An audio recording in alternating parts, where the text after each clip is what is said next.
I don't blame people for getting all excited and saying, you know, I bought Bitcoin at a penny and now I'm a multi-millionaire. We all dream of that. Just like saying, eat this food and you'll lose 50 pounds. Well, everybody wants a quick answer to life. And as Kim was saying, that's really not where Rich Dad stands. It's about constantly updating the real estate between your left ear and your right ear. And most people's gap between the left ear and the right ear is just a little pea brain sitting there. Just tell me what to do, tell me what to do. And so the people that are in most trouble today are my generation, baby boom generation, because they have got no brains. They listen to people who are idiots, who told them to go to school, get a job, work hard, save money, get out of debt, pay your taxes, and invest in the long term for the stock market. And I think most of you know that's the baby boom generation had the easiest of all generations in history, and they're about to get screwed. And that's why I wrote the book, you know, Who Stole My Pension with Ted Sedella. So if I could explain something really quickly, the reason I talk about macro versus micro and mini, I do have some Bitcoin. Kim and I do a couple of million of that, and we do have Ethereum, but my fortune isn't based upon that. And so most people get so excited about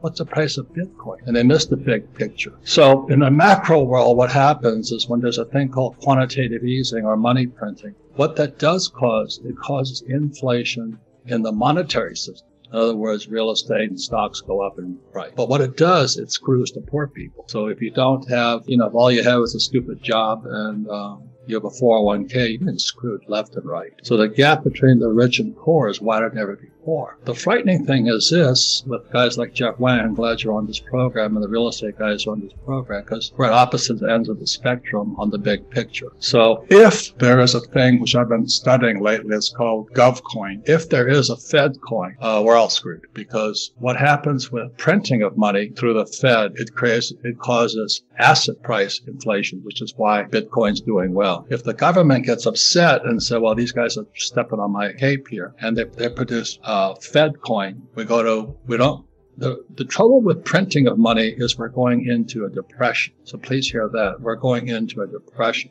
And so when they have quantitative easing, they're trying to prevent a depression. And the trouble with printing money historically is when you print it, there was a short burst of inflation. And we're in such this period right now. You know, real estate prices are up, stock prices are up, and all that stuff. But it's only short-lived. And then it slides back down into depression. So they're trying to stop a depression. And it's called the transmission of money. So it's like I'm giving 4 gears to a car. And I know everybody knows this stuff, but it's so obvious. When they print money, they're trying to prevent the depression. But we're going into a depression anyway because it doesn't fix it. And the problem with that, when you print money, it only makes investors richer. But the working class guys, the guys who work in my yard, I feel, you know, they're getting screwed left and right because they're working for money. That was Rich Dad's rule number 1, don't work for money because money is corrupt. So they print money to try and prevent the depression. But the average guy can't even get a credit card, or they have a student loan debt. And that's because with no financial education at school, the only reason the economy expands is we have to have debt. And that started in 1971 when Nixon put the dollar up to gold standard. So here we are 50 years later, and it's not working. When I came out of school, I think the debt to GDP ratio was only like 20%. Today it's 140%. We're bankrupt.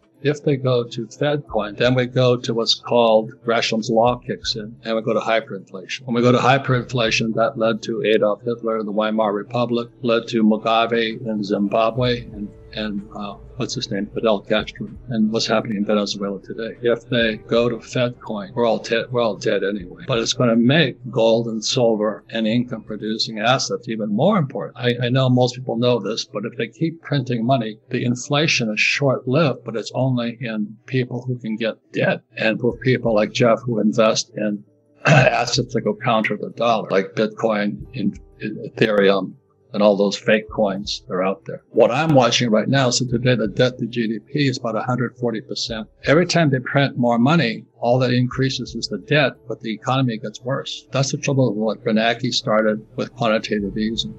So we're at the crossroads, and the reason financial education is more important than before, you've really got to have a bigger picture on what money is. And so the real estate guys, what Kim and I love the real estate guys, is because it's debt. And the more debt we have, the more we borrow, the less tax we pay. So anyway, that's kind of the big picture of money. So the real estate guys are at one end. Kim and I don't have stocks because we don't need stock. You know, what we should have read Rich Dad, Poor Dad. It said assets put money in your pocket. Kim and I are always creating our own assets. I don't need to buy stocks, bonds, mutual funds, ETFs. So that's why your financial education is more important. But I would suggest getting the macro, not the mini. So we're at a very crucial turning point in the world economy. And the question is, if they keep printing money, we have a short burst of inflation, but it makes it harder on those who are stupid enough to go to school and get a job and work for money. And for people who use real estate, using debt and paying no taxes and creating our own assets, like Rich Dad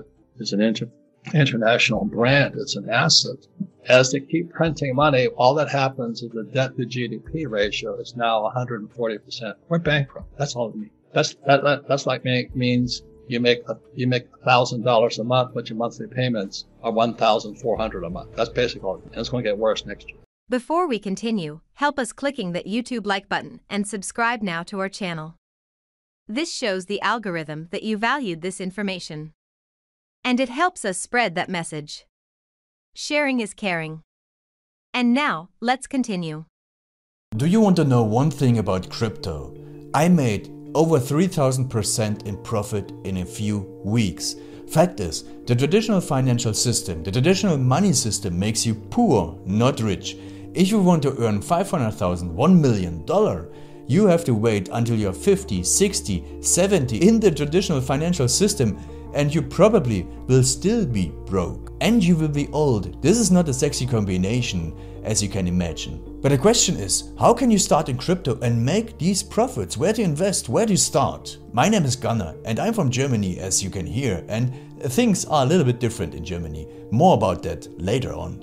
Fact is, there are lots of different cryptocurrencies. It's a gigantic universe where beginners and professionals get easily lost. But there is light at the end of the tunnel. There are 7 key steps you need to follow to become successful in this market. You have to know them, and if you fail one of them, it's literally impossible to succeed in this market. Just an example, one of the key points is your exchange, and one of the biggest are, for example, Binance and Coinbase. These are trusted and well-established exchanges, but, and this is a big but, you won't find the super profitable coins on those exchanges. The unknown super profitable coins that get gigantic profits are not traded on those kind of exchanges. They are traded on much smaller insider platforms that are barely known. And I can tell you what those super secret exchanges are and why they are so profitable. And another super important thing are the right information sources. The point is, the internet is gigantic. There are hundreds and hundreds of YouTube channels, blogs, pages, and much more. And there are also market makers and influencers. For example, Elon Musk, he is not a crypto guy, but the moment he recommended Dogecoin, it went through the roof, to the moon, so to say. But why did he recommend it?